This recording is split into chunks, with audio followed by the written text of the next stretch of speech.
La verdadera psicología, que sea realmente científica, debe considerar la totalidad, debe considerar el orden. El hombre es una unidad y un todo ordenados, un microcosmos, una especie de estado cuya ley fundamental, determinada por el fin del todo, subordina a este mismo fin la actividad de las partes según el verdadero orden de su valor y de su función. Esta ley, en último análisis, es de origen ontológico metafísico, no psicológico y personal. Se ha creído que había que acentuar la oposición entre metafísica y psicología. Cuán equivocadamente. Lo psíquico pertenece también al dominio de lo ontológico y de lo metafísico. Aquí encontramos una observación fundamental. Es decir, la verdadera psicología está siempre subordinada a la metafísica. Porque la totalidad de la persona es de orden metafísico.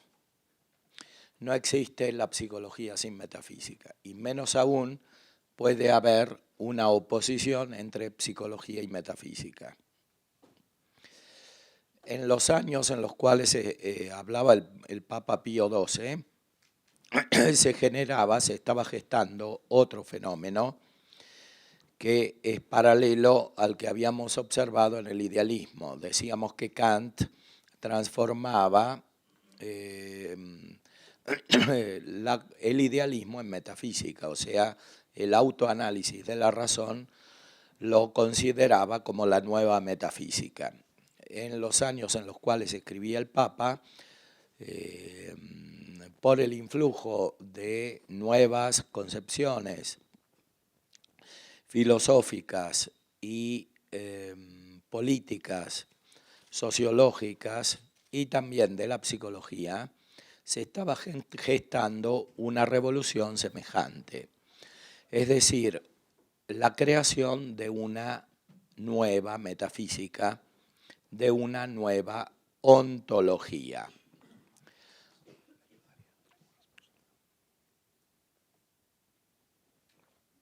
La creación de una nueva ontología. Por eso, Nedoncel, un autor francés o belga, estaba preparando una ontología personalista. La ontología personalista no solamente se basa sobre la oposición entre psicología y metafísica, sino en la generación de una nueva metafísica a partir de la antropología y de la psicología.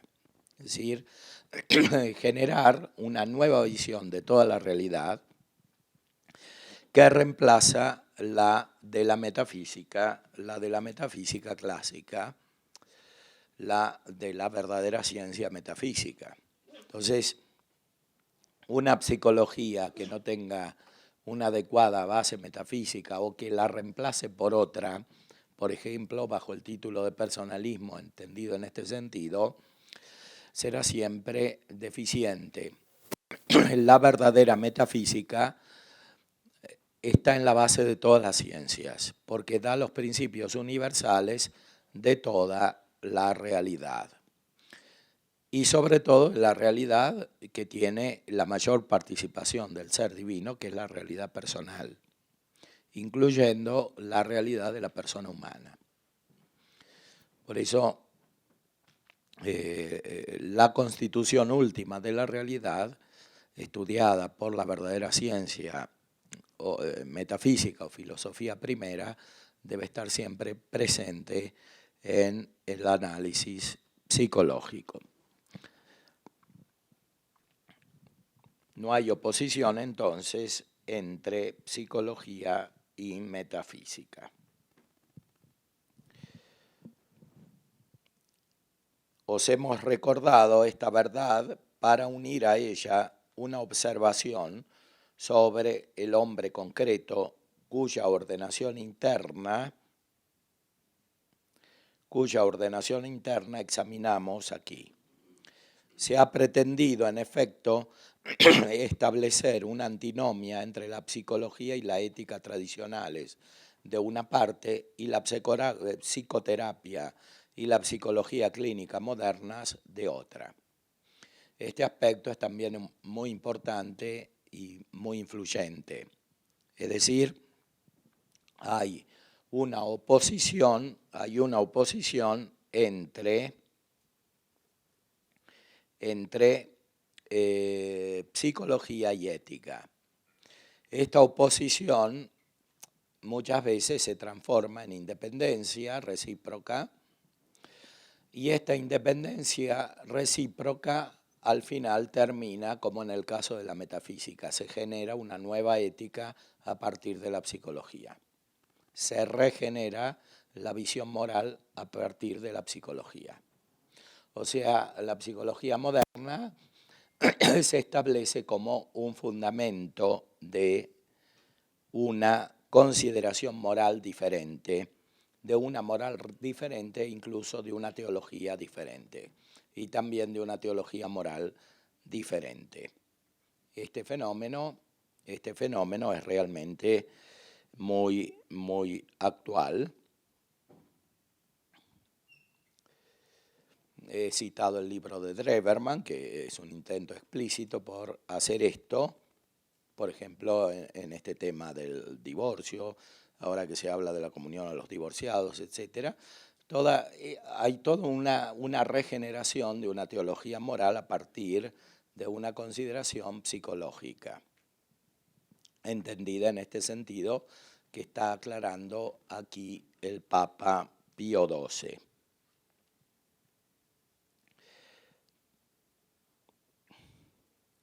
Por eso hay que tener mucho cuidado cuando se separa la psicología de la moral, que es el error más común. Porque la psicología es intrínsecamente moral, porque trata de la conducta humana en cuanto es humana. Entonces no están, por un lado, los fenómenos psíquicos del inconsciente, los mecanismos que había descrito antes el texto, y por otro lado la moral. Es imposible separar ambos aspectos, salvo que se considere al hombre como parte de una realidad biológica total, en el sentido de las ciencias de la naturaleza. Entonces los fenómenos psíquicos como un caso particular de aquellos estudiados por las ciencias experimentales, por las ciencias de la naturaleza.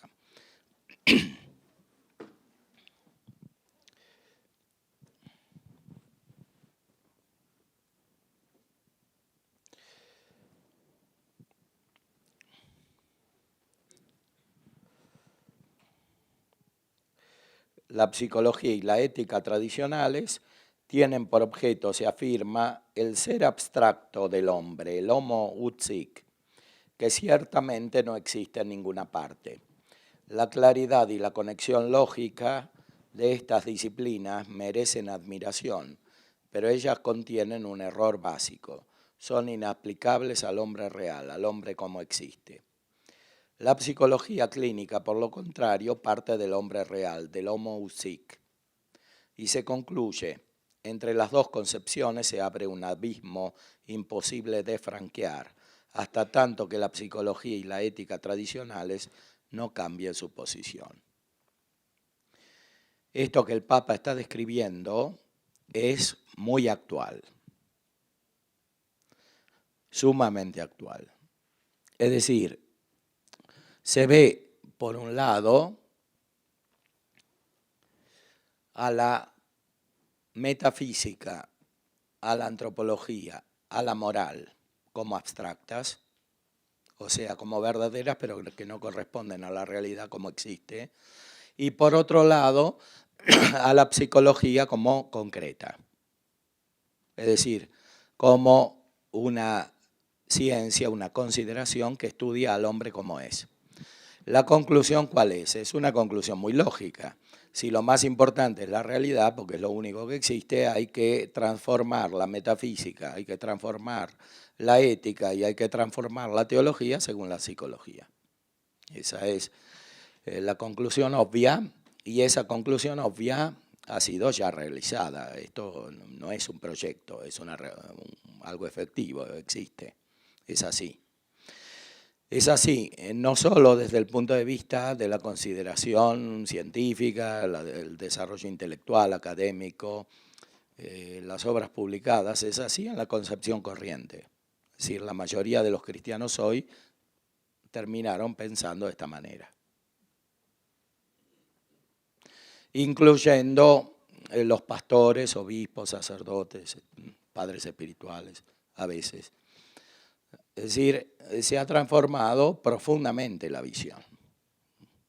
El Papa lanza la advertencia, tal vez no consideró en toda su profundidad el peligro que se escondía aquí en esta observación acertada. Porque esto que está describiendo ya en los años 50 no terminó nunca de acrecentarse, de profundizarse este problema. Y ahora es sumamente actual, infinitamente más actual que en los años 50. Esta oposición dialéctica entre metafísica, antropología, teología, consideradas abstractas por un lado, y psicología considerada como concreta por el otro lado. Esto es un error profundo, básico, dramático y fundamental que necesita ser superado para que se resuelvan los problemas fundamentales que se presentan en nuestra época, sobre todo en la vida de la Iglesia y en las universidades católicas muy especialmente, porque este problema es un problema universitario hoy y especialmente es un problema de las universidades católicas en todo el mundo. Si las universidades católicas no resuelven este problema, la vida de la Iglesia va a estar siempre afectada, muy afectada.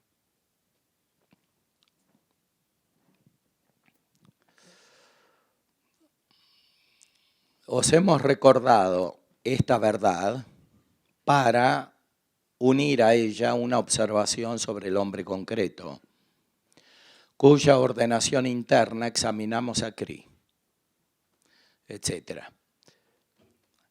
Quien estudie la constitución del hombre real debe, en efecto, tomar como objeto al hombre existencial tal como es, tal como lo han hecho sus disposiciones naturales, las influencias del ambiente, la educación, su evolución personal, sus experiencias íntimas y todos los acontecimientos exteriores. Solo existe este hombre concreto. Y sin embargo, la estructura de este yo personal obedece hasta en el menor detalle a las leyes ontológicas y metafísicas de la naturaleza humana, de las que nosotros hemos hablado más arriba. Son ellas las que la han formado y las que por consiguiente deben gobernarla y juzgarla.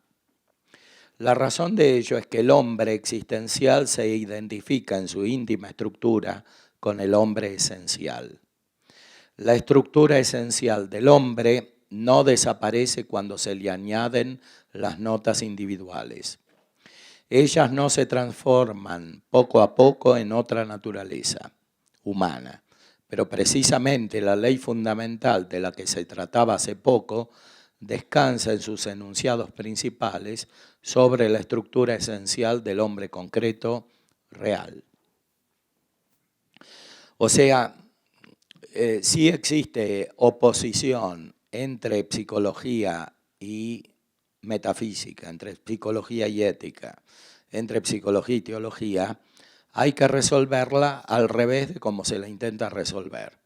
Es decir, en vez de reformular la metafísica desde la psicología, en vez de reformular la ética desde la psicología, en vez de reformular la teología y especialmente la teología moral desde la psicología, hay que proceder de manera inversa, es decir, hay que iluminar la psicología desde la metafísica, hay que iluminar la psicología desde la ética, hay que iluminar la psicología desde la teología. En la práctica hay que reformular la psicología. Repito, no porque la actividad psicoterapéutica no tenga su sentido, tiene mucho sentido, ya hemos explicado cómo hay que entenderlo, pero justamente por su gran función, su gran vocación, su gran utilidad, debe ser tratada con mucha seriedad, especialmente en el ámbito académico y muy especialmente en las universidades católicas. Esta es una tarea pendiente. No ha sido siquiera comenzada. Hay que hacerla, es urgente, es necesaria absolutamente para la vida de la Iglesia, es vital.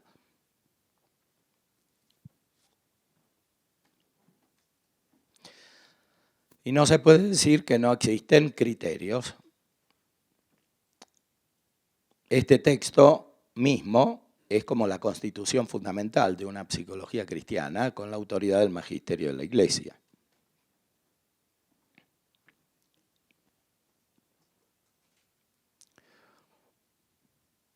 O sea, el hombre concreto es el hombre esencial. El problema justamente es que el hombre concreto muchas veces es deficiente respecto del hombre esencial.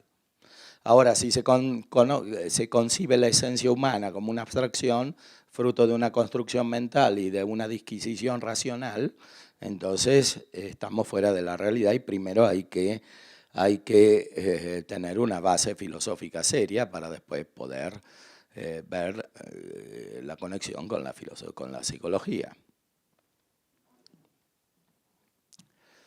Por consiguiente, sería erróneo fijar para la vida real normas que se apartaran de la moral natural y cristiana y a las que se llamara de buen grado con la palabra ética personalista.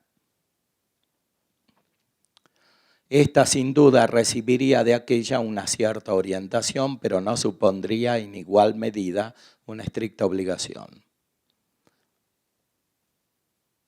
La ley de la estructura del hombre concreto no está por inventar, sino por aplicar. Entonces, apelar a una ética personalista para corregir la visión moral es un error profundo.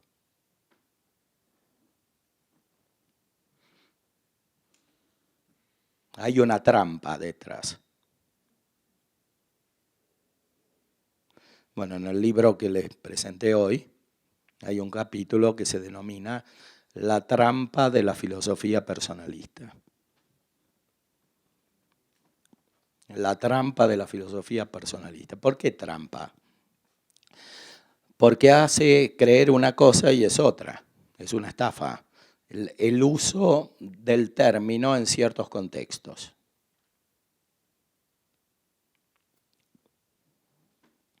Y aquí el Papa lo indica claramente.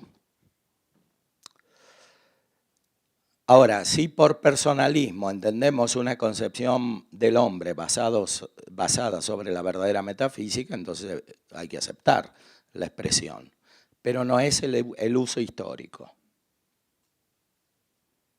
O sea, como dice Aristóteles, cuando se usan las palabras, hay que usarlas en el sentido en que la usa la mayoría, porque de otra manera se cae en el caos terminológico. Entonces, para eso es fundamental considerar la historia del pensamiento, la historia de la cultura, la historia del lenguaje. Entonces, ¿cómo se usó históricamente la palabra personalismo?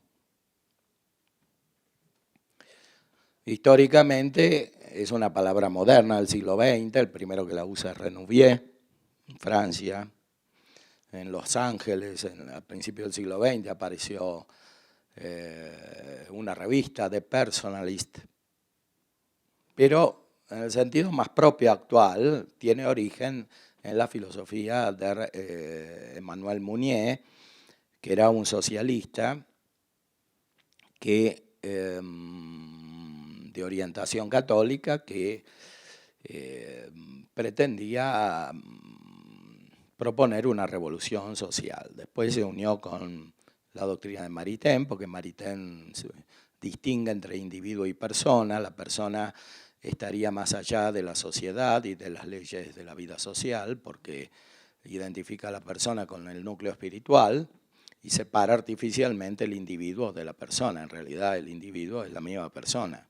El individuo humano no es que tenga leyes independientes que corresponden a la vida social y a la vida ética, y por otro lado está la persona. Es siempre la misma persona. Es una unidad, como dice aquí el texto del Papa.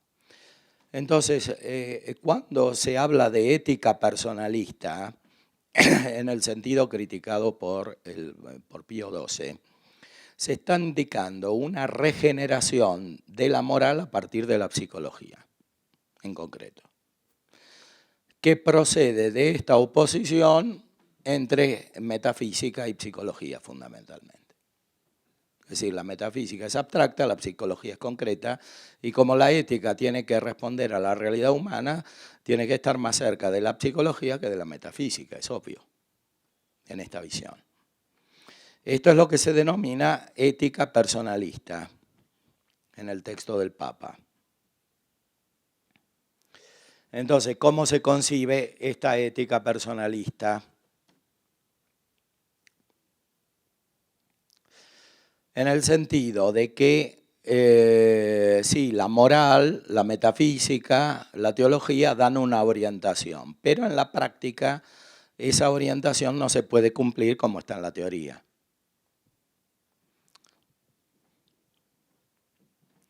Entonces, la verdad sería una especie de diálogo entre una y otra concepción, en el cual diálogo finalmente se recae en una concepción dialéctica. O sea, es imposible huir de la contraposición. Entonces, como en la mente humana prevalece siempre la realidad, porque está hecha para conocer el ser, para conocer la realidad, lo que se ve como más real prevalece. Si se ve como más real la vida concreta, así como es, prevalece sobre las normas abstractas, es obvio.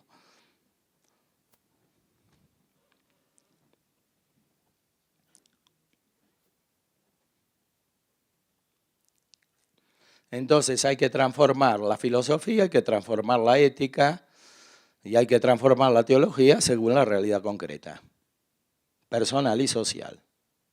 Y en eso estamos ahora. En la iglesia y fuera de la iglesia más todavía, ya está.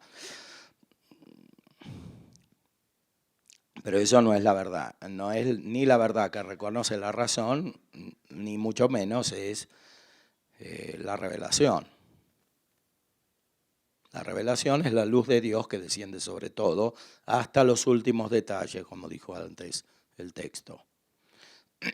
O sea, los últimos detalles, las últimas dimensiones concretas de la vida humana deben ser iluminadas, deben ser perfeccionadas por el ser mismo creado por Dios y por el conocimiento de ese ser que viene de la iluminación divina ya natural. Y mucho más deben ser configurados hasta el último detalle, incluso en lo corporal, en los gestos, en las palabras, por la luz de la revelación divina y por la nueva creación de la gracia.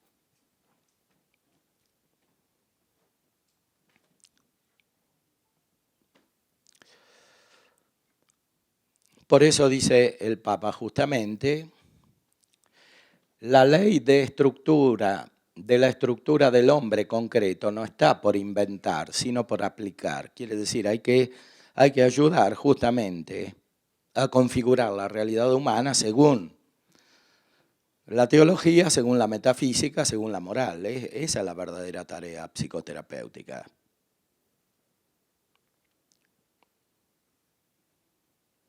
Que no quiere decir que no hay que interpretar los dinamismos, como dijo antes el texto. Sí, hay que interpretarlos, pero justamente no se pueden interpretar nunca si no se tiene presente como norma absoluta, es decir, como origen absoluto del ser, la constitución última de la realidad.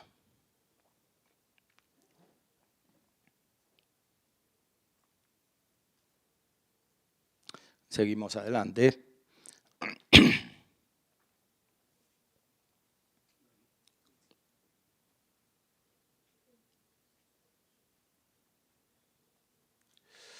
Veamos el aspecto social,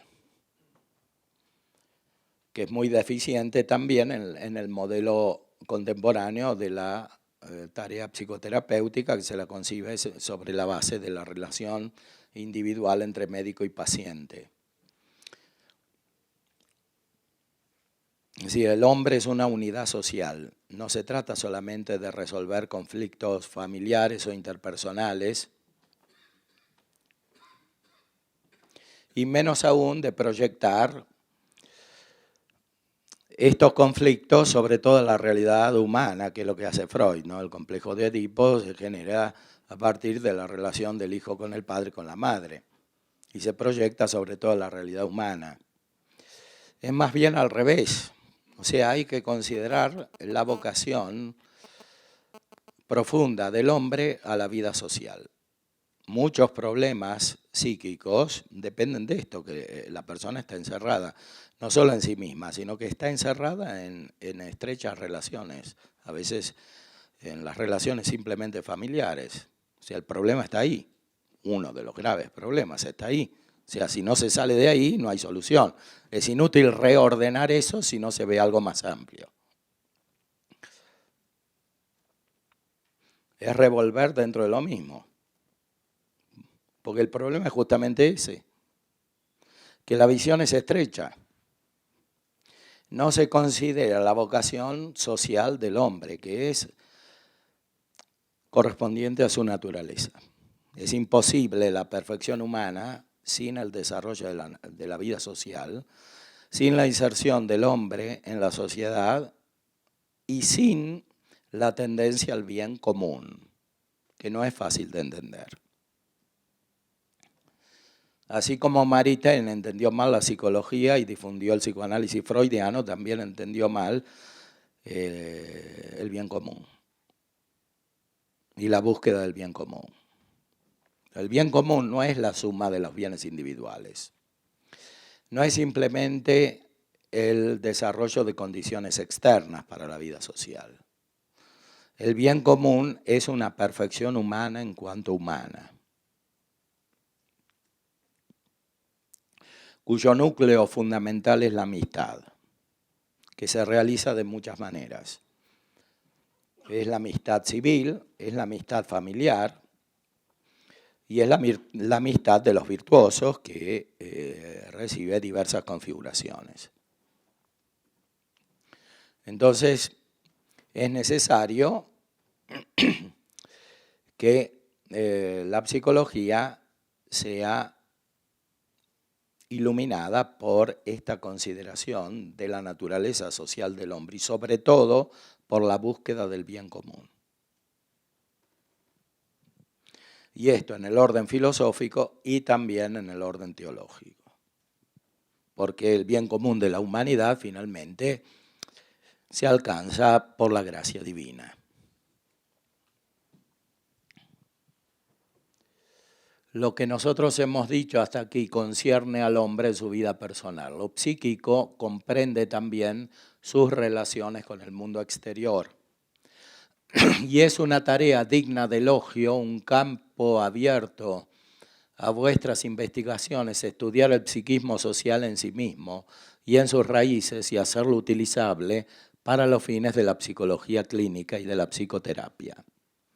Hay que tener, sin embargo, mucho cuidado en distinguir precisamente entre los hechos mismos y su interpretación. Hemos citado la encíclica Veritatis Splendor de Juan Pablo II. Allí al principio se dice que no se puede identificar la normalidad psíquica con la normalidad empírica o la normalidad ética con la normalidad empírica. Porque no quiere decir que la naturaleza humana corresponde a lo que se observa en la mayoría de los casos, en un determinado contexto. Podría perfectamente suceder que la conducta corriente no corresponda con la esencia, con la conducta esencial de la persona humana. Y lo mismo hay que ver respecto del psiquismo social, o sea, los hechos considerados en una psicología social no necesariamente corresponden con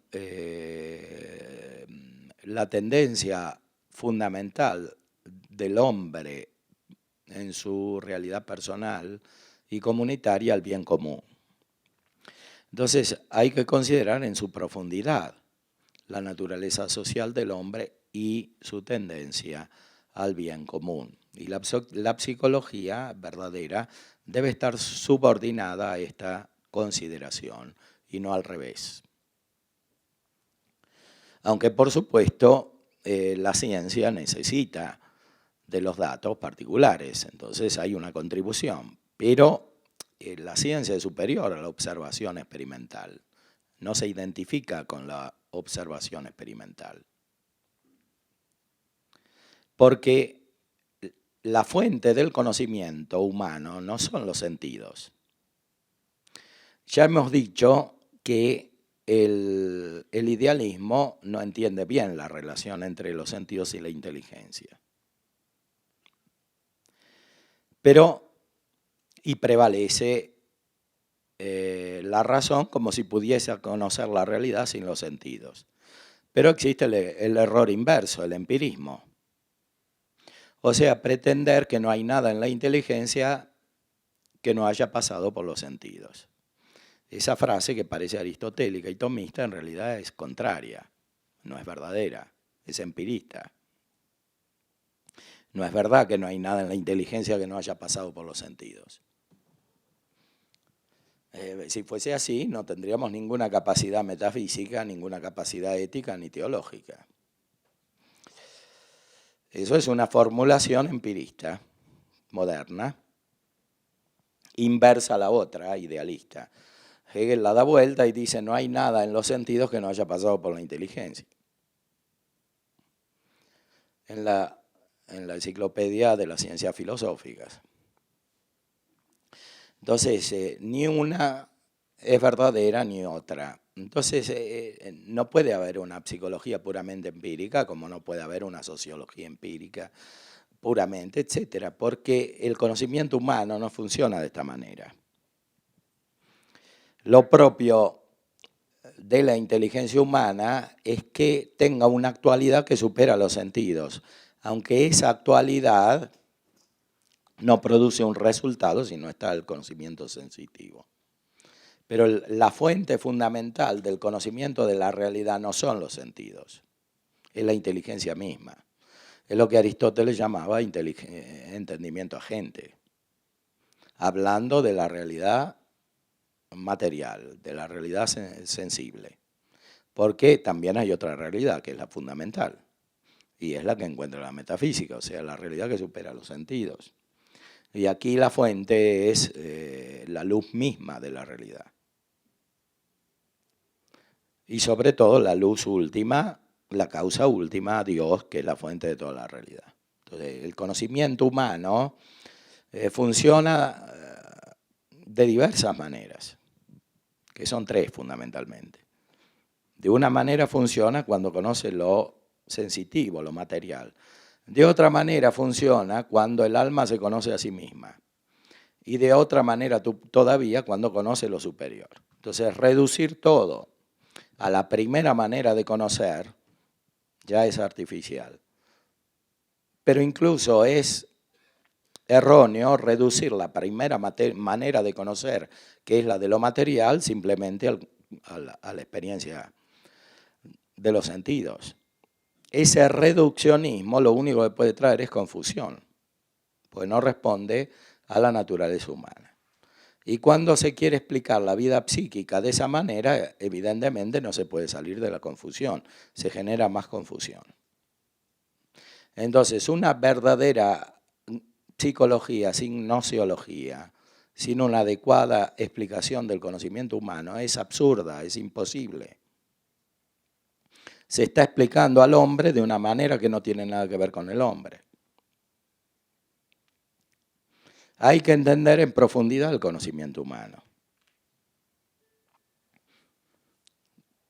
Es verdad que no es simple, pero están los instrumentos para hacerlo.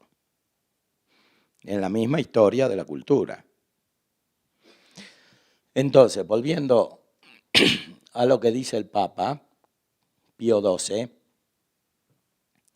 respecto del psiquismo social,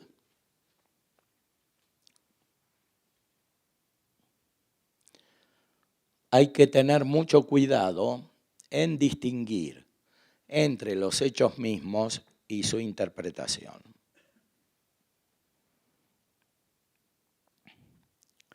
Si no se tiene cuidado, incluso los hechos mismos son deformados en su descripción.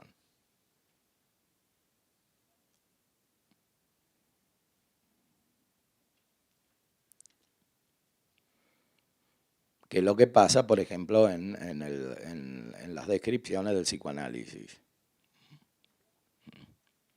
O sea, porque es claro que nunca hay una fotocopia de los hechos. En la descripción se selecciona naturalmente un aspecto y se deja de lado otro. Entonces, ya en la narración de los hechos puede haber una interpretación.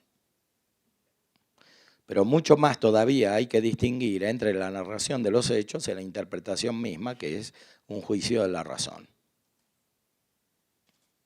Y el juicio de la razón no depende de los hechos, simplemente. Porque la razón trasciende los hechos empíricos. Por eso es razón. O sea, tiene estructuralmente la capacidad de alcanzar el ser. Y los hechos empíricos, sensitivos, afectivos, no son el ser. Los sentidos no conocen por sí el ser. Conocen algo del ser, pero no el ser. Lo mismo, los afectos no alcanzan por sí el bien. Alcanzan algo del bien, que es el bien sensible, pero no el bien. Entonces, si no está en la inteligencia, es imposible interpretar adecuadamente los hechos humanos en cuanto son humanos. Y la inteligencia tiene sus propias leyes que dependen de las leyes íntimas de la realidad, o sea, de las leyes ontológicas y teológicas.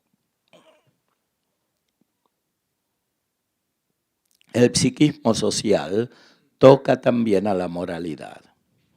Este es un principio fundamental que ya descubrió la sabiduría antigua.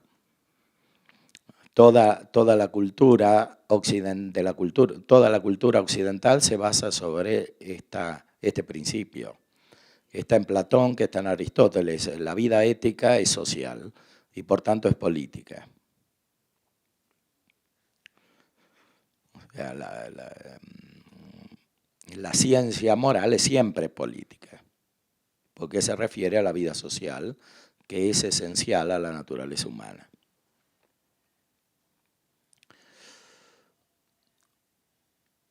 Y las conclusiones de la moral afectan a las de una psicología y psicoterapia serias. Quiere decir que hay una psicología y una psicoterapia no serias. ¿Cuáles son las psicologías y las psicoterapias no serias? Seriedad es un símbolo, ¿no?, que indica profundidad, que es otro símbolo que indica un conocimiento realmente intelectual. O sea, el uso real de la inteligencia. Hay superficialidad cuando no se usa suficientemente la inteligencia, cuando se explican los fenómenos de manera no intelectual, o sea, de una manera que no trasciende lo sensible. Por medio de metáforas, símbolos, el simbolismo puede ser engañoso, porque si bien es necesario que usemos símbolos, porque el conocimiento humano lo requiere, también es posible que el uso del símbolo se convierta en el conocimiento mismo. Y entonces se pierde la capacidad intelectual, que es algo muy presente en la cultura contemporánea y en las actividades científicas contemporáneas en el ámbito humanístico. O sea, se reduce todo al simbolismo, pero reducir todo al simbolismo, ¿qué quiere decir? Fundamentalmente al lenguaje, significa desconocer la estructura íntima del ser humano. Pues el ser humano no se reduce al lenguaje.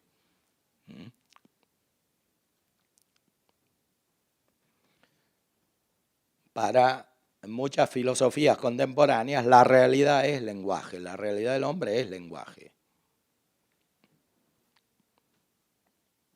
Y por tanto todo es simbólico. De aquí al subjetivismo relativista, el pasaje es inmediato. ¿Por qué? Porque se elimina la función de la inteligencia, que conoce lo universal y conoce el ser. Y esto en psicología es actualísimo. Pensemos en Lacan. Lacan es puro simbolismo. Un simbolismo que no traduce ninguna estructura inteligible, salvo una inspiración maléfica que está en el fondo, que es una pseudomística. Entonces el simbolismo es muy peligroso. Y una psicología simbólica que existe, que sea explicación última de todos los fenómenos humanos, puede ser muy deficiente o muy peligrosa. Entonces el simbolismo hay que ponerlo en su lugar. Y para ponerlo en su lugar hay que considerar científicamente, como dice el Papa en el texto anterior, la totalidad de la persona.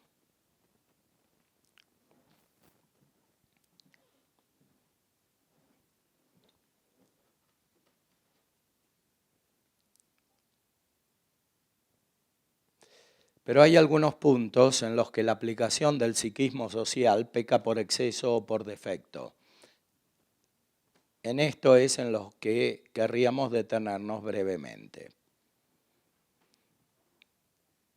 Porque, por un lado, no se considera la naturaleza social del hombre, pero a veces se incurre en el error opuesto, o sea que se reduce todo a la naturaleza social, por ejemplo, en el marxismo.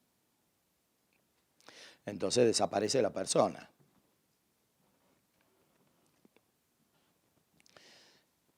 La raíz filosófica idealista de la cultura contemporánea conduce a este error por exceso, es decir, desaparece la persona. En el posmodernismo no hay persona. Como dice Foucault, el hombre es una invención reciente, han inventado hace poco al hombre, porque todo es lenguaje que se desarrolla por sí en modo relativo, y el sujeto se construye. En muchas corrientes psicológicas, la persona, el sujeto individual es el resultado de una interacción de fenómenos. Hay una construcción de la persona. Hay mucho más cuando se acentúa el carácter social, indebidamente, o sea, no correspondientemente a la naturaleza humana. Por eso también hay que tener mucho cuidado en el uso simbólico de la palabra construcción. O sea, el constructivismo implica este uso simbólico. La persona no se puede construir. En ese símbolo hay encerrado una filosofía.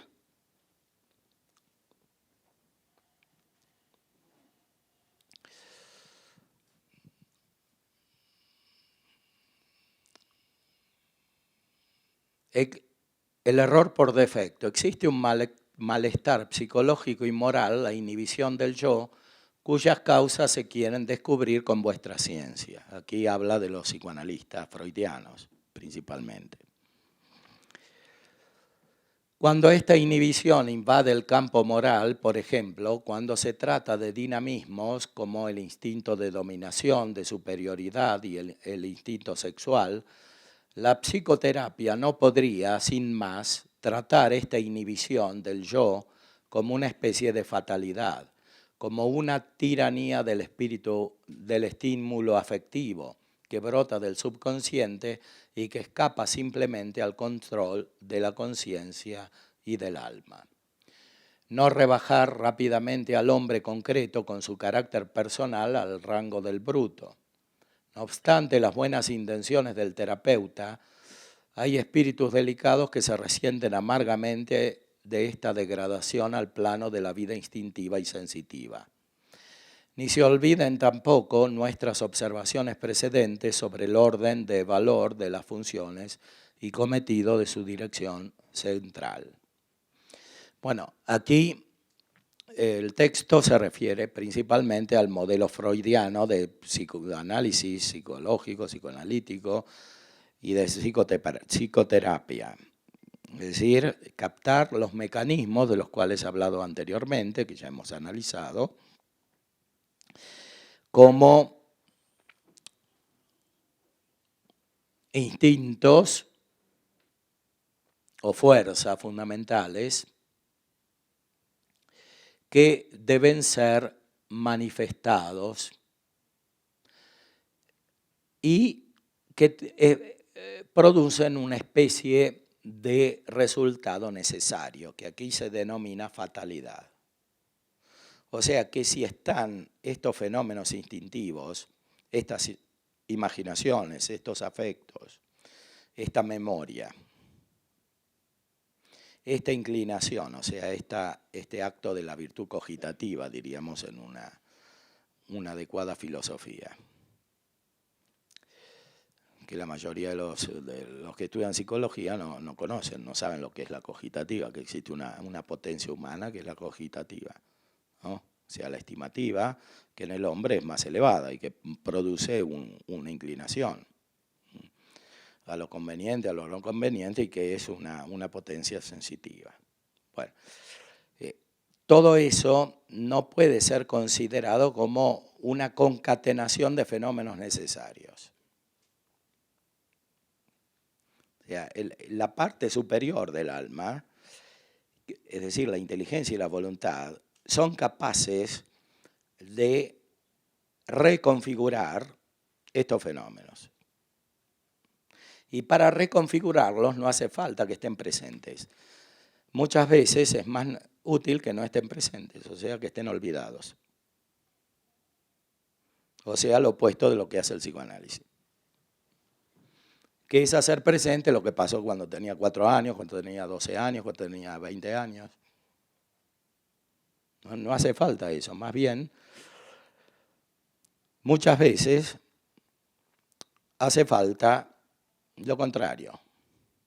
Es decir, un uso más intenso de la inteligencia y de la voluntad que requiere también actos de los sentidos y de los afectos, pero no justamente esos, que se van a hacer presentes. Entonces, en vez de favorecerse la curación, se favorece la enfermedad de esa manera.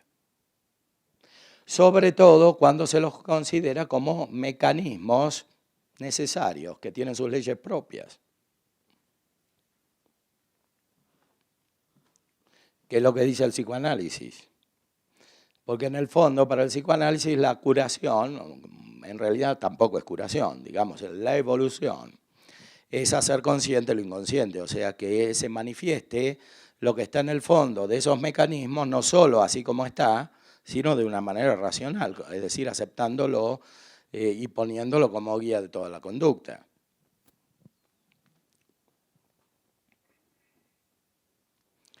Entonces, la verdadera psicología, si tiene presentes estos aspectos, necesita ser reformulada en la práctica. Es decir, si existiese como ciencia teórica, así como está en el texto, no habría nada que cambiar, pero en la realidad no es así, es evidente. Entonces hay que reformularla y eso requiere una verdadera actividad científica.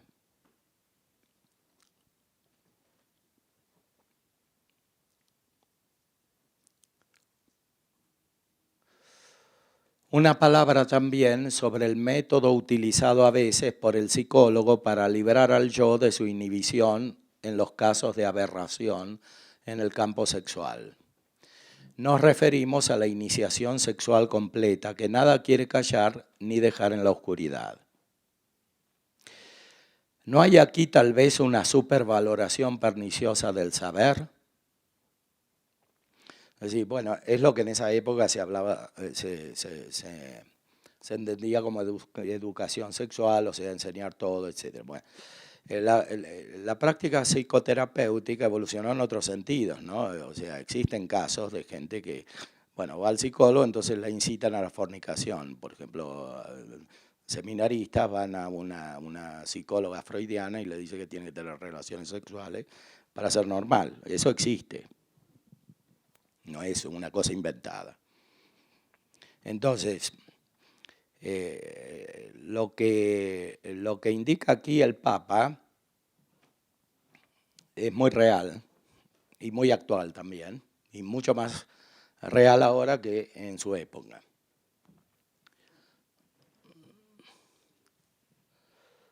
Existe además una educación sexual eficaz que con seguridad total enseña en el sosiego y de la manera objetiva lo que el joven debe saber para regirse a sí mismo y tratar con lo que le rodea. De otra parte, se ha de insistir particularmente en la educación sexual, como en toda educación, en el dominio de sí mismo y en la formación religiosa. O sea, una verdadera educación sexual tiene que considerar la integridad de la vida humana y, por tanto, la integridad de la vida personal y moral.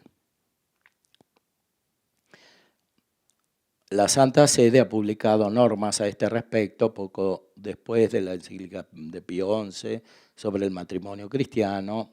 Esas normas no han sido retractadas ni expresamente ni por vía de hecho. Quiere decir que por vía de hecho ya en esa época había una divergencia entre el magisterio y la práctica. Bueno, por supuesto, después de Pío XII hubo muchas otras intervenciones del magisterio de la Iglesia en este sentido, son numerosas, y en una verdadera educación sexual es necesario tenerlas presentes. Seguimos adelante.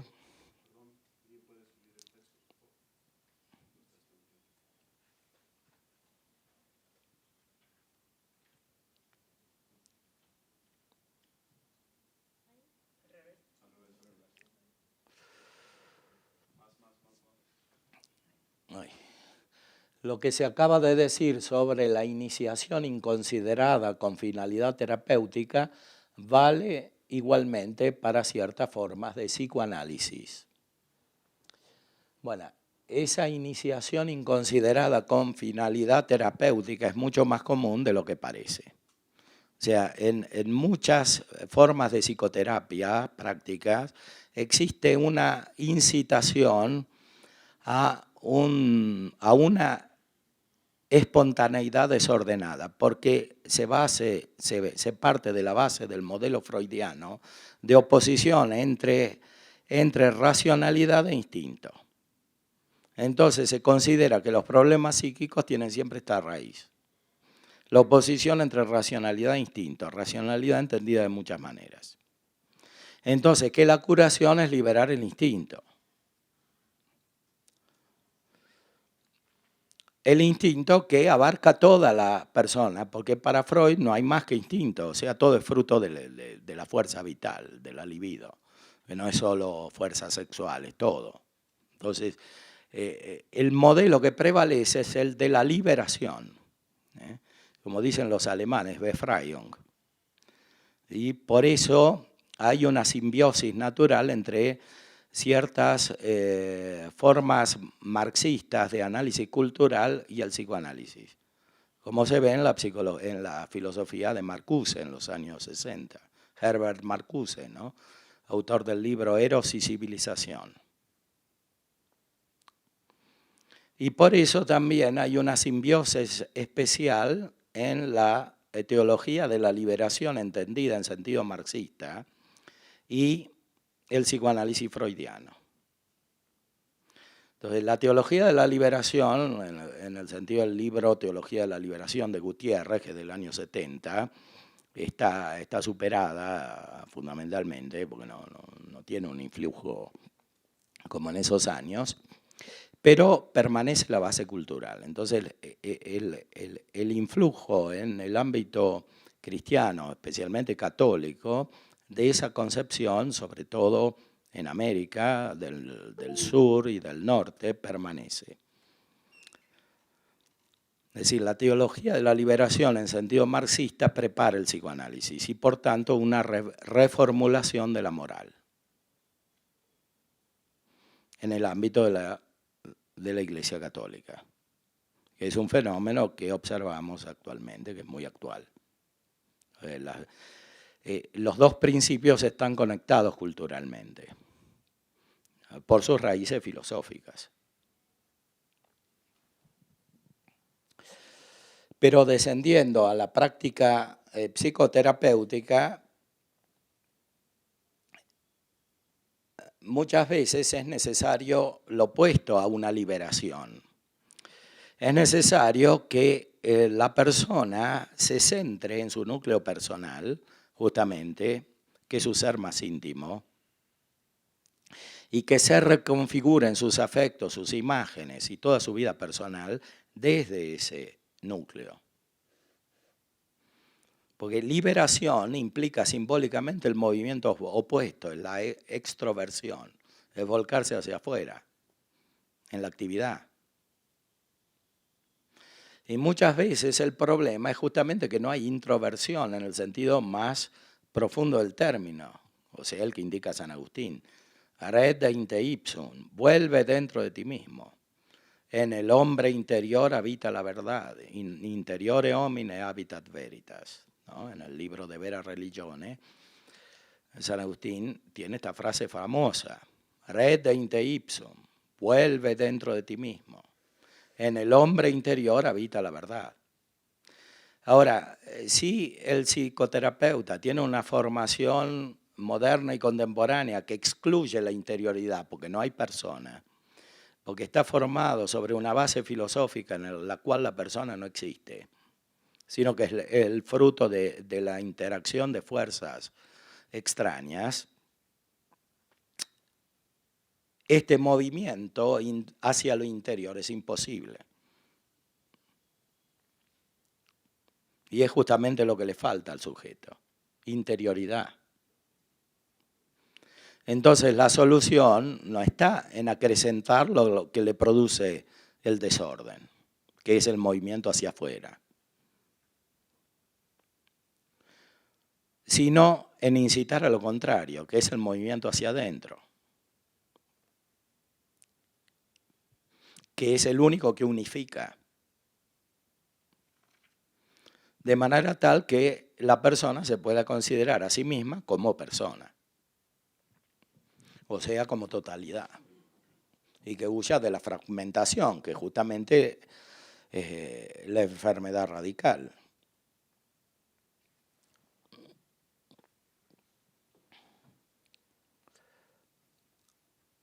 No debería considerarlas como el único medio para atenuar o curar perturbaciones sexuales psíquicas.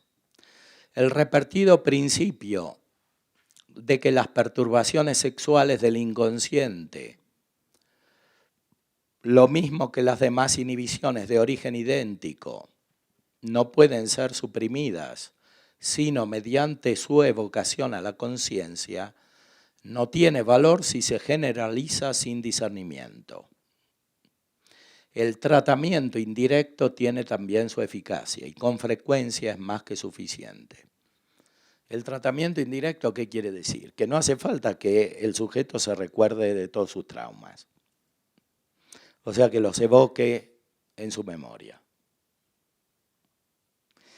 Porque el problema que tiene es justamente este, que tienen demasiada importancia los actos sensitivos, la operación de la memoria, los afectos. Entonces, la solución no está en acrecentarlos o en reformularlos o hacerlos presentes o en repetirlos. sino en que se produzcan otros actos humanos, los propiamente humanos, que son los que no están, y que por eso prevalecen otro tipo de actos, que no son los más propios de la naturaleza humana.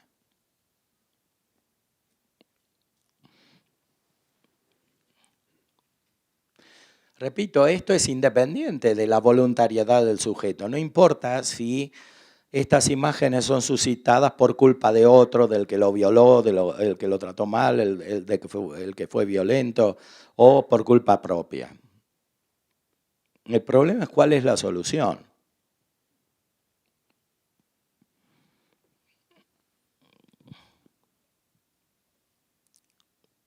El tratamiento indirecto también tiene su eficacia y con frecuencia es más que suficiente.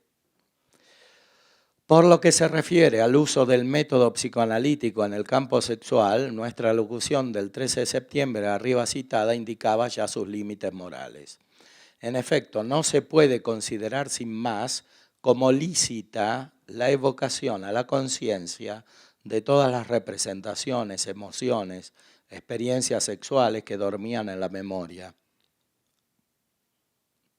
y en el inconsciente, y que se las hace reales así en el psiquismo.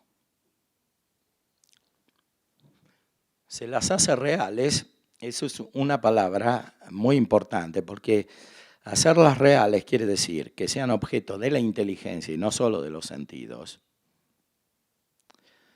Y sobre todo que sean objeto de la voluntad. Entonces,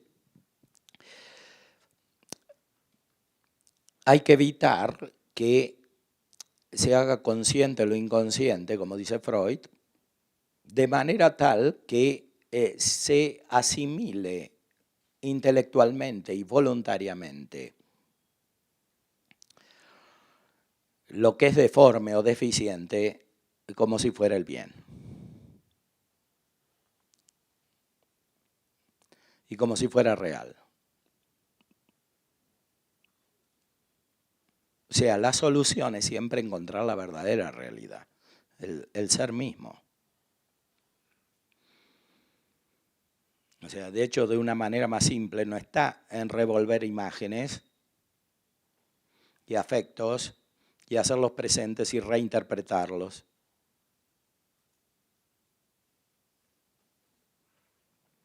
Está justamente en superarlos por actos intensos que son de otra naturaleza y que requieren eventualmente nuevas imágenes y nuevos afectos. Pero no, la solución no es justamente reproponer los mismos, aunque sea para reinterpretarlos. Hay que suscitar otros afectos y otras imágenes.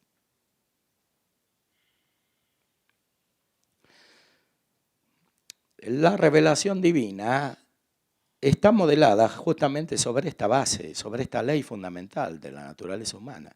Toda la escritura divina es simbólica. Todas las liturgias son símbolos. Los padres los llamaban, los sacramentos, los llamaban símbolos, son misterios.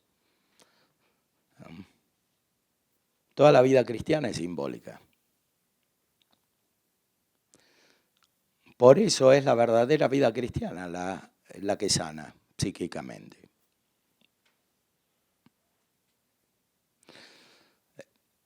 Claro, si hay aspectos particulares que están desordenados, hay que solucionarlos. El problema es cómo se solucionan. Si por un método único, universal,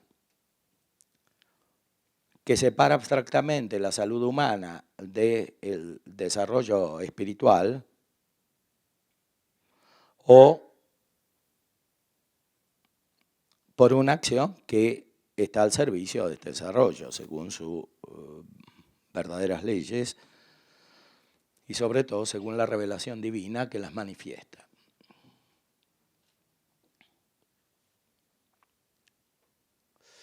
El error por exceso en el orden de la consideración de la naturaleza social del hombre consiste en subrayar la exigencia de un abandono total del yo y de su afirmación personal.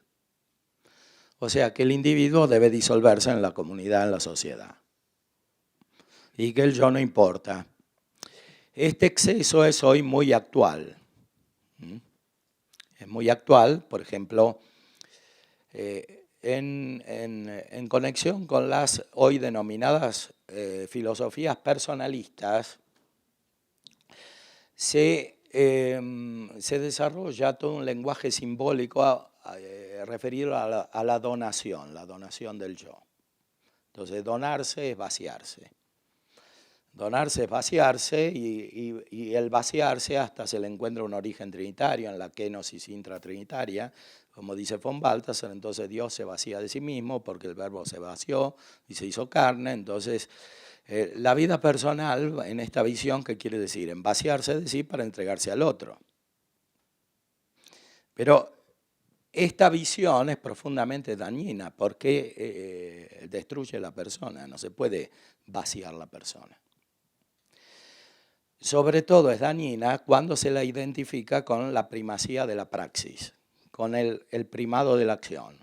O sea, la persona se realiza cuando se entrega totalmente a la acción. A la acción por el bien de los demás, de los pobres, del hermano, del necesitado, etc. Y se construye toda una visión que transforma radicalmente no solo la visión del hombre, sino la visión del mismo cristianismo. Entonces, ser cristiano es vaciarse, es entregarse y no realizarse, no perfeccionarse y estar al servicio de los demás, como se dice vagamente, pero destruyendo su propia naturaleza. Entonces, hoy la vida cristiana muchas veces es altamente destructiva. Es una paradoja. Entonces, ¿cómo puede ser que alguien entre en un monasterio, en la vida religiosa o en una parroquia, sea un fiel, y termine destruido? Y puede ser por este motivo. Entonces, si además, como suele suceder, esta persona es orientada a una terapia psicológica, pues ya está destruida, se la destruye más. O sea, se le da el principio de la coherencia. Si esta terapia no tiene otra concepción, porque es justamente el último capítulo del tema. O sea, ¿cómo puede ser que una persona sana, buena, que tiene oración, etcétera, entra en una congregación religiosa y después tiene que ir al psicólogo? Más aún que ese recurso a la psicoterapia es visto como necesario para la formación religiosa. Ahora, está bien, si fuese un caso particular, uno podría decir, bueno, es un problema de esta persona, pero es algo universal, no es particular. Sucede normalmente esto. Entonces hay un problema y hay que pensarlo.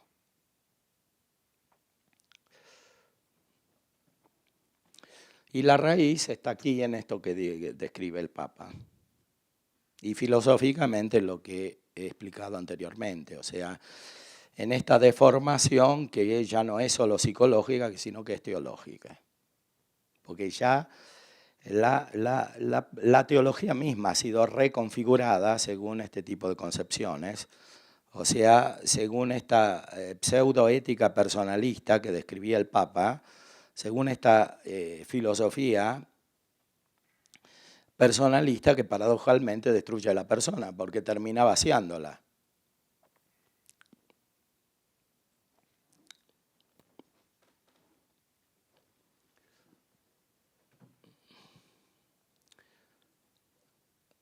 A este propósito queremos poner de relieve dos cosas, un principio general y un punto de práctica psicoterapéutica. De ciertas explicaciones psicológicas se desprende la tesis de que la extraversión incondicional del yo constituye la ley fundamental del altruismo congénito y de sus dinamismos. Es lo que habíamos indicado. O sea, ser sano es vivir hacia afuera.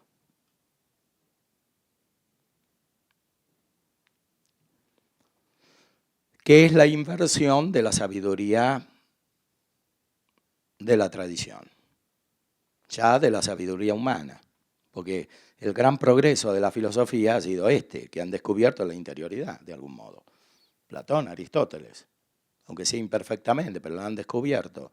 No es el hombre que está hundido en la naturaleza. Pero sobre todo, la revelación nos indica esto.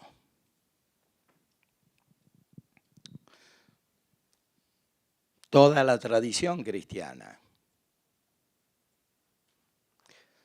y el progreso en el conocimiento de la tradición, de la revelación, coincide con el descubrimiento de la interioridad.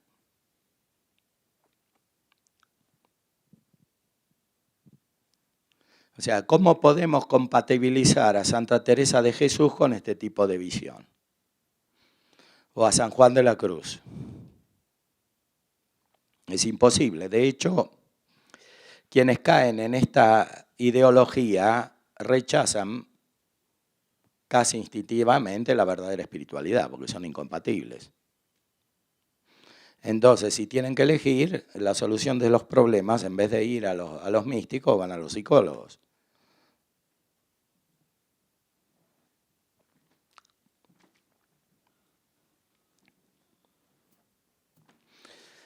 Y el problema muchas veces está ahí, que se trata de personas con verdadera capacidad mística que ha sido subdesarrollada. Normalmente por falta de paternidad espiritual. Entonces el psicólogo le hace de padre espiritual.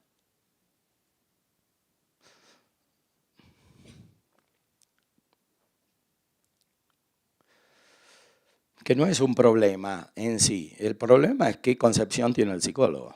Porque sí, está llamado, un verdadero psicólogo cristiano estaría llamado a participar de esta paternidad espiritual o maternidad. Pero si tiene una verdadera concepción cristiana integral. Pero si tiene los principios inversos, en vez de ayudar, obstaculizará.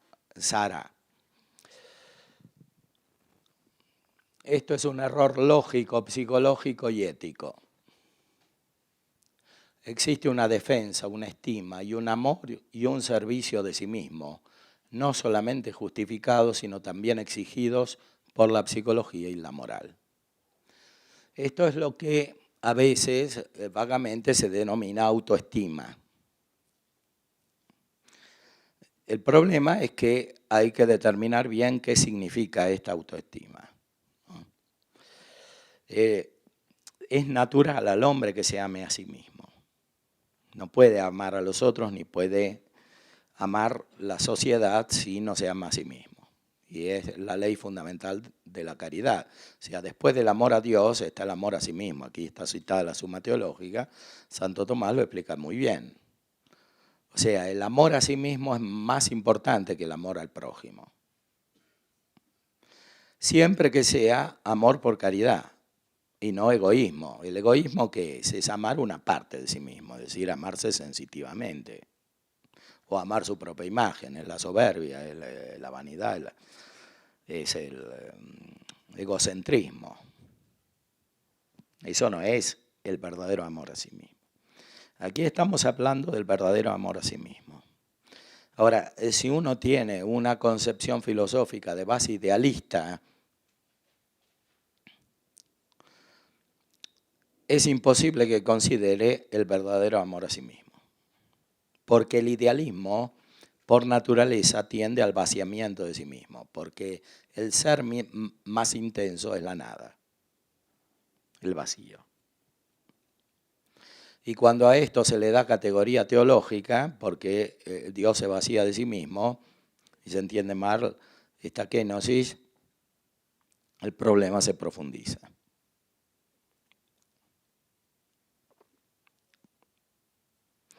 Bueno, demos lugar a las preguntas porque ya, sí, adelante.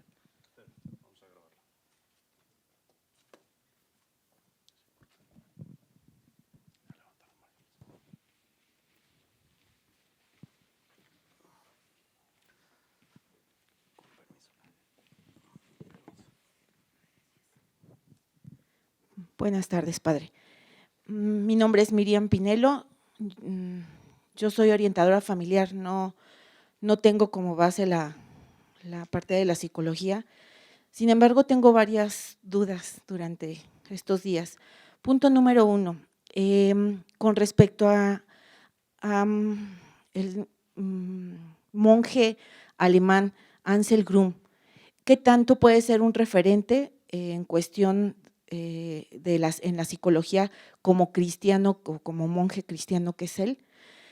El otro aspecto es si los estudiantes de psicología en la generalidad se les recomienda el que en cierto periodo de sus estudios busquen un apoyo de un psicólogo, y bajo pues todo este conocimiento que estoy descubriendo, ¿será recomendable ese apoyo o en todo caso el que busque más un padre espiritual y a lo mejor el camino de los místicos, de los grandes místicos, para poder complementar y enriquecer su vida desde un ámbito cristiano?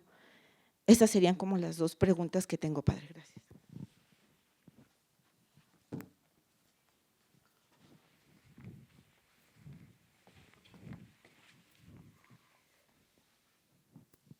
El problema de Ansel Grün es la base psicológica que tiene. Fundamentalmente sigue la inspiración de Jung.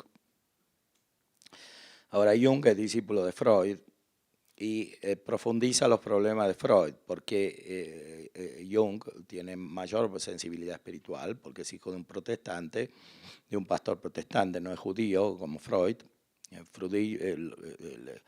El Antiguo Testamento, por naturaleza, no alcanza el nivel de la gracia, la sensibilidad, la afectividad, la connaturalidad propia de la vida de la gracia.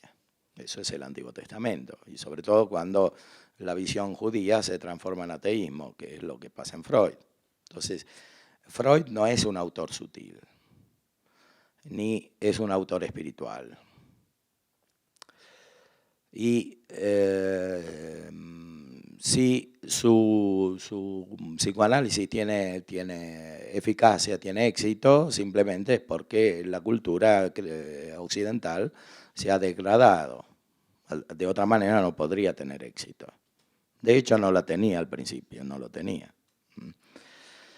Ahora,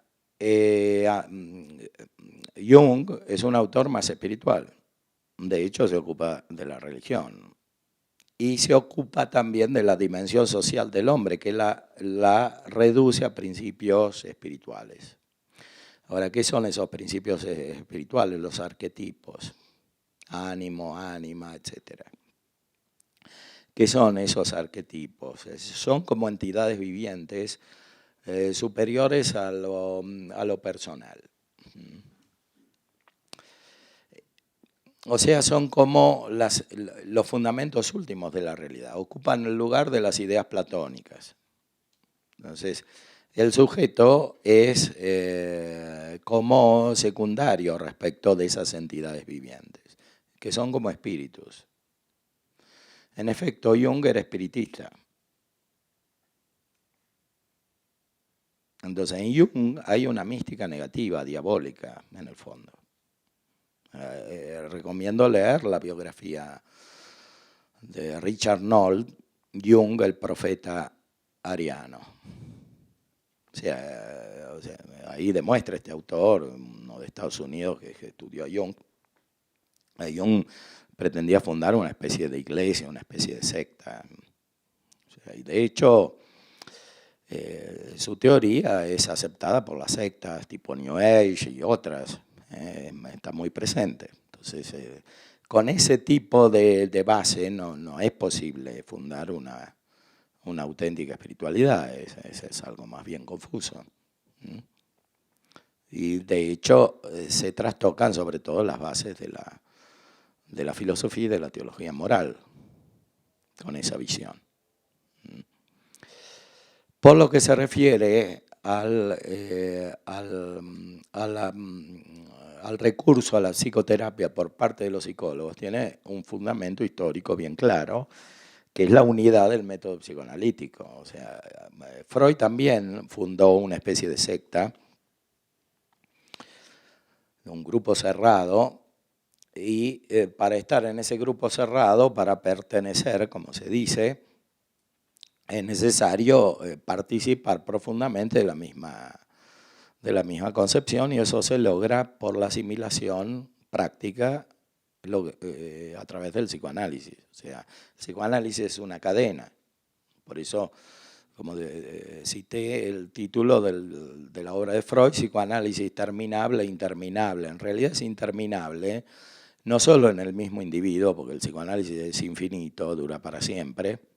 O sea, no, porque el objetivo no es la cura, es la evolución. Entonces no se puede, no hay un término a la evolución.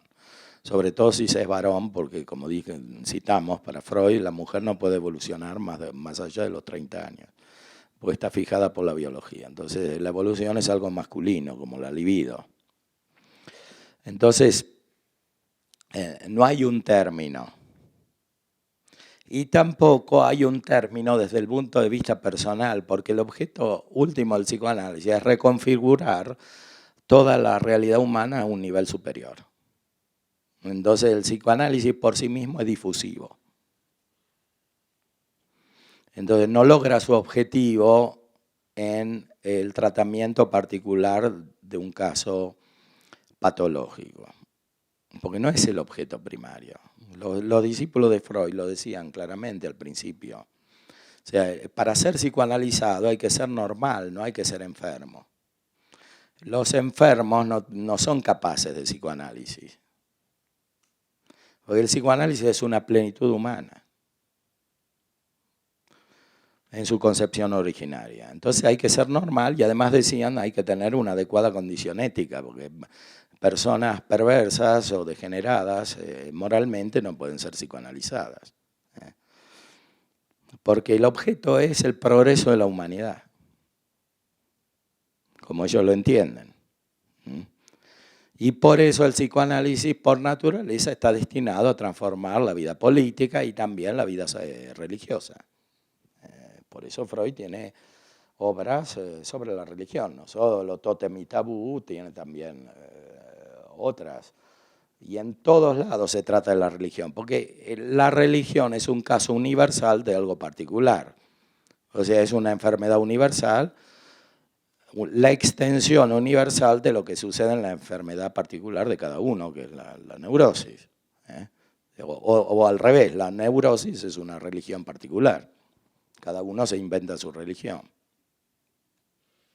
Y lo religioso es lo enfermo, lo sano es lo racional.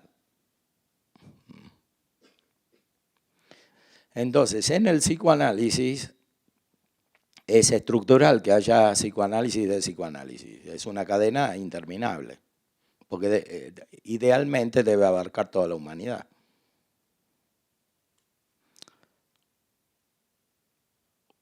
Y aquí sucede algo paralelo a lo que pasa en el ámbito de la concepción social, así como muchas veces el marxismo está fuera del ámbito inmediato de interés de la sociedad actual, pero permanece en el ámbito religioso.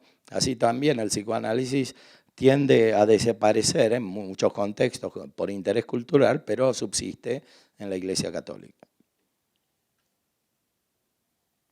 en las universidades católicas especialmente, que son medios de transmisión de este tipo de ideología.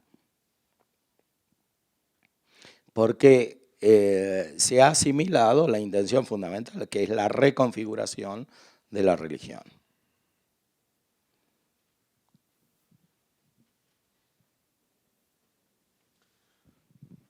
Antes de la siguiente pregunta, hay un aviso. Ahí va a haber, antes de la 1:30, un simulacro local en el edificio de biblioteca. Por si llegan a escuchar la alarma hasta aquí o están aquí afuera, pues no se asusten, es solo un simulacro local del edificio de biblioteca. Era por acá, ¿verdad?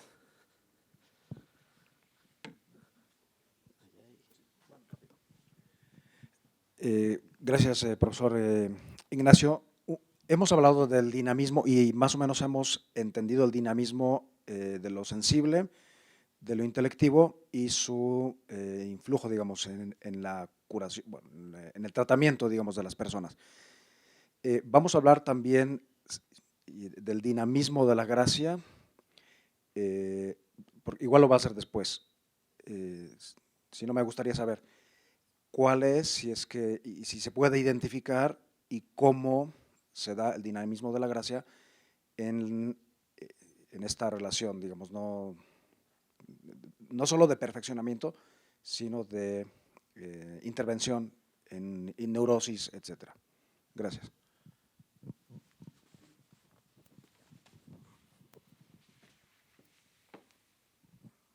Muy bien, muy buena pregunta, es muy oportuna porque sí, efectivamente existe y tiene una gran tradición y una gran literatura, una literatura inmensa, una riqueza, un tesoro inmenso que los cristianos de hoy no conocemos bien. Efectivamente, los grandes autores de la espiritualidad cristiana, y me refiero muy especialmente a San Juan de la Cruz, han formulado las leyes fundamentales de este dinamismo. Es decir, han visto cómo incluso los fenómenos de la sexualidad de los cuales hablaba el Papa, etcétera, se manifiestan a la conciencia y cuál es el método de solución de estos problemas. Entonces sí existen los dinamismos fundamentales de la vida espiritual, así como han sido formulados por los verdaderos psicólogos cristianos, sobre la base no solamente de la revelación divina, sino de una verdadera psicología y de la experiencia. Porque la experiencia psicológica contemporánea y psicoanalítica es muy reducida en comparación con la experiencia de la teología espiritual o de la teología mística, como se la llama en la tradición. Porque esa experiencia abarca siglos. Es una experiencia mucho más amplia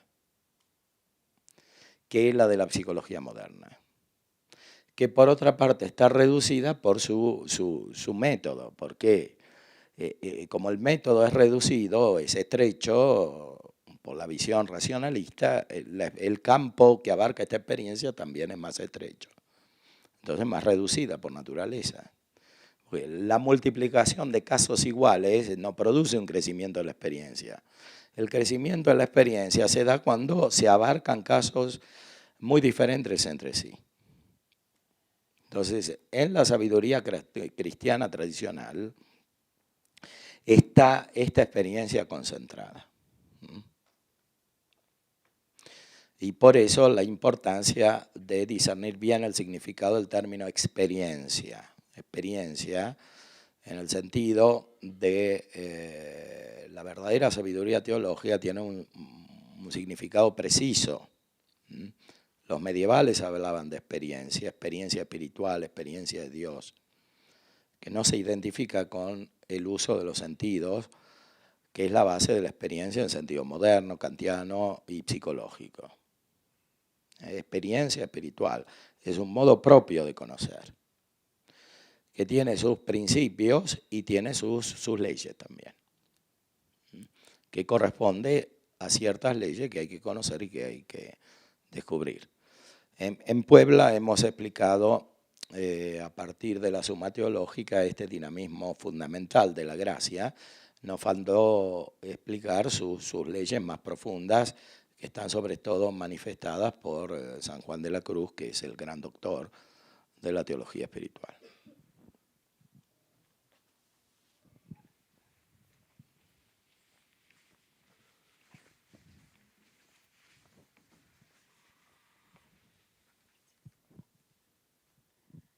Sí, gracias. No sé si sea una falla de comprensión mía, pero usted habló de que en el vaciamiento del hombre, pues no era adecuado. Y entonces, ¿dónde quedaría este evangelio de hay que perderse para encontrarse? Gracias.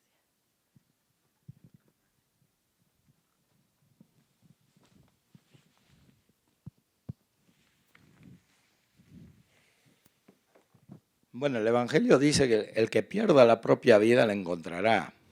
Ahora, no es perderse a sí mismo, sino perder lo que estima inadecuadamente o falsamente. Porque cuando el hombre tiene como centro de su vida lo que ama a un nivel inferior a su propia naturaleza, eso debe dejarlo para encontrar lo que corresponde de verdad a su propia naturaleza y que es superior. Entonces, no es que uno pierde su vida porque se vacía de sí mismo y porque pierde su ser y porque se destruye. Es porque se perfecciona.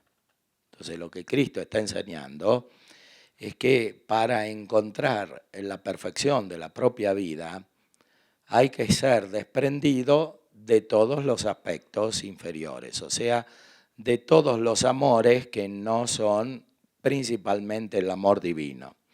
Cuando está el amor divino, entonces se ama cada cosa en su lugar, comenzando por uno mismo. Se ama adecuadamente a uno mismo y se ama también a los demás.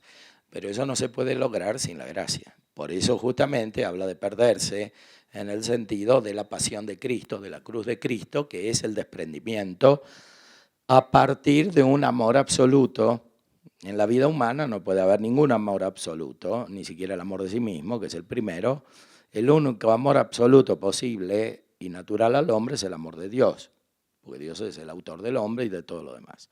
Entonces, primero hay que amar a Dios y después a sí mismo y después a todo lo demás. Y el único modo para lograr eso es la gracia. ¿Y cómo se logra la gracia? La gracia no se logra solamente actuando por iniciativa propia. La gracia se logra principalmente recibiéndola, porque el hombre no la produce Dios, es recibir la vida divina. Y como no estamos preparados para recibirla y no nos podemos preparar nunca a nosotros mismos para recibirla, ni por nuestra vida moral, ni por nuestro conocimiento, ni por la psicología, ni por la psicoterapia, entonces tenemos que esperar que Dios la dé. Y eso es la cruz o la pasión.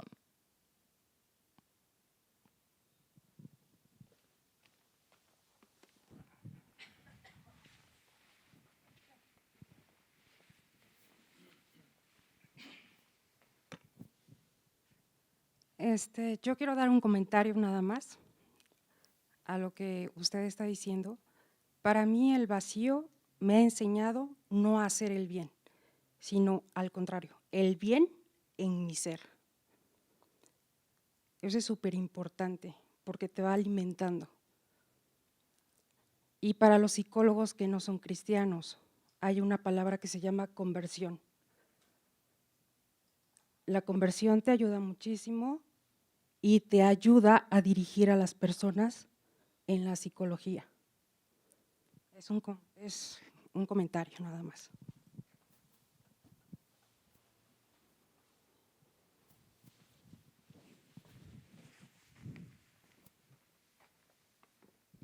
Sí, respecto de la palabra vacío, es otro símbolo, ¿no? Porque vacío es que falta algo en una parte, en un líquido, falta un líquido en un vaso, lo que fuere. Vacío es un símbolo, entonces hay que explicar qué significa este símbolo, ¿no? La palabra kenosis quiere decir hacerse nada, es otro símbolo. En la realidad no puede haber un hacerse nada en el orden sensible. Entre paréntesis, la escritura no usa la palabra kenosis, usa ekenosen.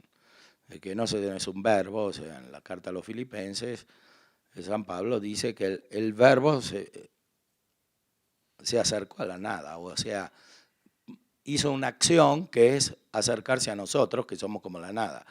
¿Por qué? Porque a nosotros nos falta la perfección y Él la da. Entonces es lo contrario de vaciarse a sí mismo. No es que el verbo se vacía, es que se acerca al vacío, se acerca a nosotros para llenarlo. Es la explicación de Santo Tomás cuando comenta la carta a los Filipenses, ¿no? Que es inversa a lo que se concibe hoy sobre la base de la filosofía idealista, que tiene en su centro la nada. Y esta filosofía idealista de la nada se conecta naturalmente con el budismo y con el yoga, etcétera, con estas espiritualidades orientales que están difundiéndose en Occidente. ¿Por qué? Porque el hombre tiene una capacidad mística natural, y sobre todo el cristiano. Entonces, cuando esa no está satisfecha, la busca de otras maneras. Es verdad que San Juan de la Cruz dice nada, nada, nada, y en el monte nada.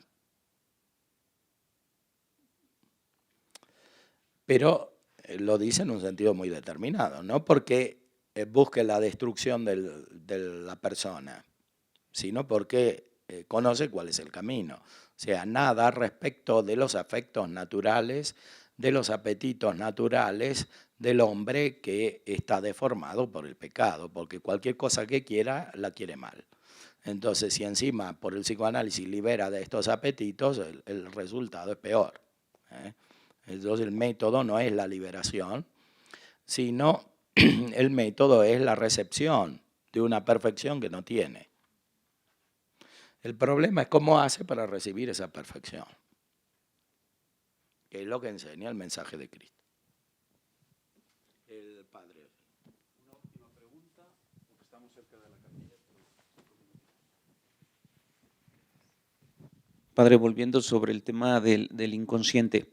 Entonces, el inconsciente no se da a nivel del entendimiento, de la inteligencia, se da más bien en las potencias inferiores, si es así.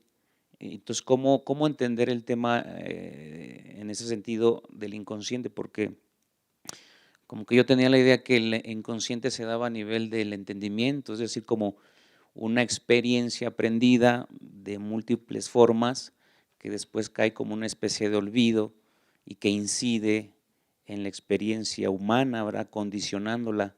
¿Cómo entender entonces el inconsciente y si es posible algunas pistas, cómo trabajarlo?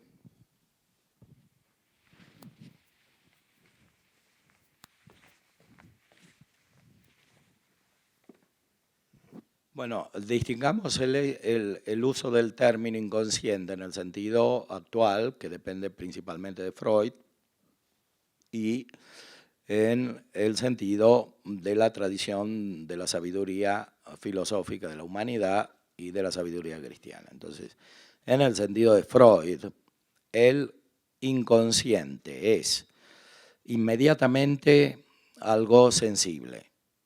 O sea, es lo que está detrás de los actos del conocimiento sensitivo y de la afectividad. Por ejemplo, lo que se manifiesta en los actos fallidos, etcétera, ¿no?, en los movimientos repentinos. Entonces, ahí se manifiesta una disposición de la sensibilidad. Ahora, para Freud, atrás de esa disposición, de esos mecanismos, que son fundamentalmente los mismos y de los cuales la psicología podría descubrir las leyes, hay otro inconsciente, que para Freud está detrás de la razón, y sobre todo detrás de la razón en su uso moral. Entonces, detrás de la razón en su uso moral hay como un impulso que él en la obra Más allá del principio del placer denomina demoníaco. Hay algo demoníaco detrás de la razón. Y por eso el que quiere obrar moralmente tiene miedo, siente angustia, etc. Porque hay algo oscuro detrás, que es demoníaco y divino al mismo tiempo, porque para Freud Dios y el demonio son lo mismo. Y no son realidades que existen fuera de la vida humana. Son fuerzas ocultas. Ahora, lo inconsciente que está detrás de la sensibilidad no tiene una naturaleza diversa de lo inconsciente que está detrás de la razón, especialmente de la razón moral. Es el mismo inconsciente, porque es la oscuridad de la naturaleza que está en el origen y en el final.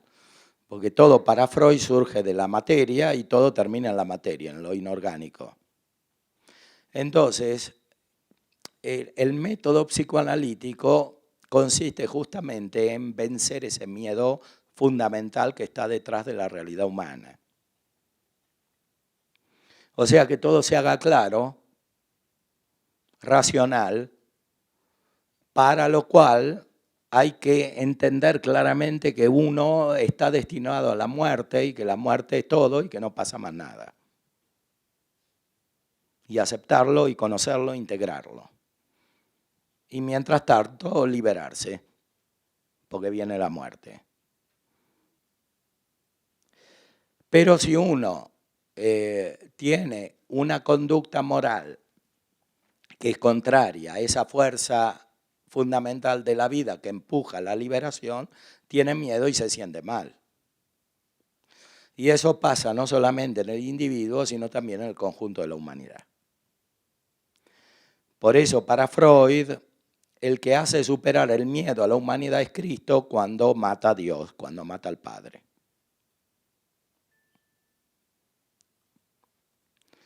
Cristo es el superhombre de Nietzsche. Cristo es la evolución total de la humanidad. Y Cristo es el que odia a Dios, o sea, el que odia al Padre. Y se libera del Padre.